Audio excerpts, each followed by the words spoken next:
नमस्कार मित्रों, मैं गजानन पारिक और आप देख रहे हैं मेरा ये YouTube चैनल जियो पॉलिटिक्स।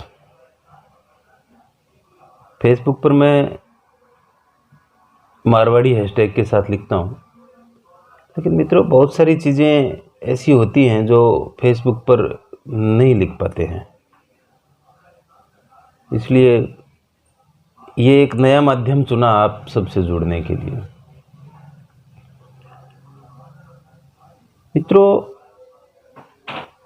आजकल पॉलिटिक्स में बहुत सारी चीज़ें विपक्ष द्वारा उछाली जाती है।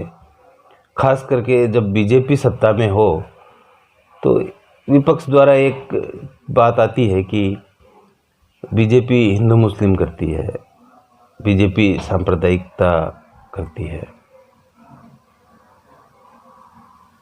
ये हिंदू मुस्लिम इस देश में आज से नहीं है मित्रों, बहुत पहले से है। जिस दिन से मुगल आए थे उसी दिन से इस धरती पर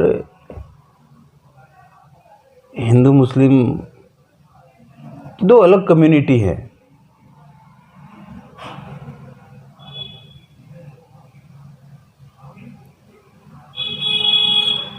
डिस्क्रिमिनेशन तो होना ही है।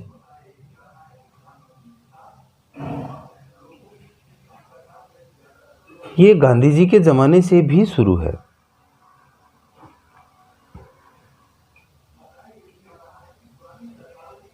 आपको एक घटना बताना चाहूँगा। 1920 में अचानक मस्जिदों से दो किताबें बंटने लगी थी। एक का नाम था कृष्ण तेरी गीता जलेगी और दूसरी किताब थी कोई 19वीं सदी का लंपट महर्षि।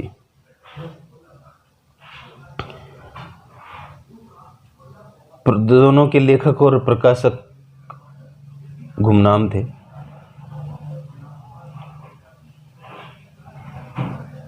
दोनों किताबों में अश्लील चित्रों से भरी हुई किताबें थी और हिंदू धर्म और हिंदू देवी देवताओं के लिए बहुत ही बुरा और अश्लील लिखा गया था दोनों किताबों में। बात महात्मा गांधी तक जब पहुंची तो गांधी जी ने इस घटना पर कहा कि ये तो अभिव्यक्ति की आज़ादी है, वो बोल के बात को टाल दिए। इससे हिंदू जनमानस को बहुत बुरा लगा और मामला गर्म था। तो तहस में आकर किसी ने एक किताब छाप दी। वही अनाम लेखक के नाम से किताब आई। किताब का नाम था रंगीला रसूल। ये किताब राजपाल प्रकाशक कोई थे उस टाइम, उन्होंने इसको छापा था। बात फिर गांधी जी तक गई। अब की बार अभिव्यक्ति की आज़ादी गांधी जी की जो थी वो ठंडे बस्ते में चली गई और दूसरे ही दिन 28 मई 1924 को अपने अखबार जो गांधी जी निकालते थे यंग इंडिया नाम से, उसी अखबार में गांधी जी ने एक बात छापी कि इस्लाम और मुसलमानों के खिलाफ लिखने वालों को सज़ा मिलनी चाहिए। बस फिर क्या था,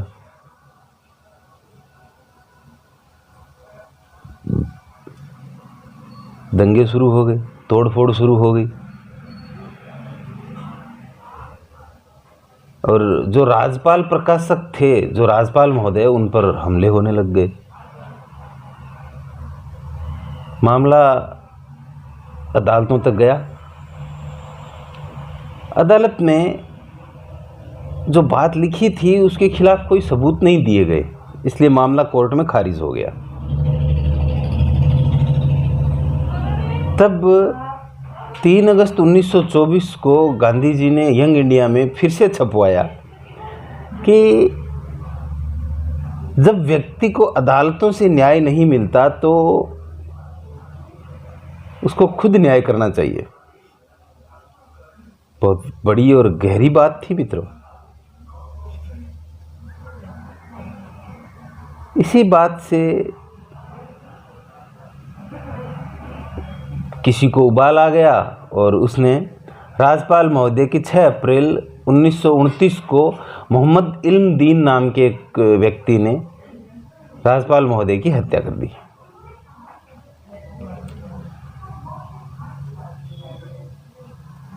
हिंदू समाज उबलने लगा था, केस कोर्ट में था और कोर्ट ने बहुत तेजी से कार्रवाई करते हुए 6 महीने के अंदर मोहम्मद इल्म दीन को फांसी की सजा सुना दी।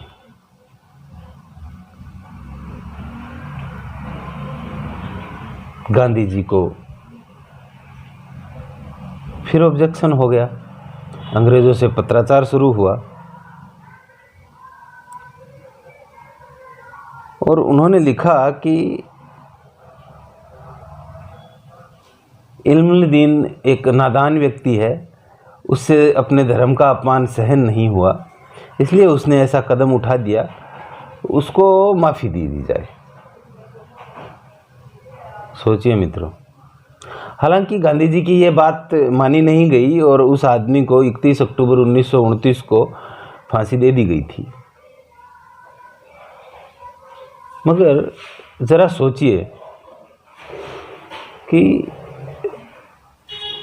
भगत सिंह की फांसी रुकवाने के लिए ना बोलने वाला इंसान एक हत्यारे के लिए माफ़ी की मांग करता है। अजीब नहीं है?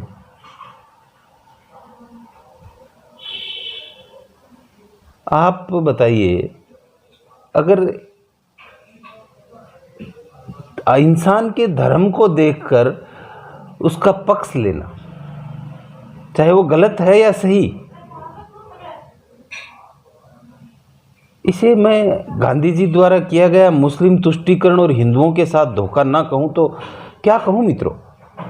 ये फैसला मैं आप पर छोड़ता हूं। जय हिंद।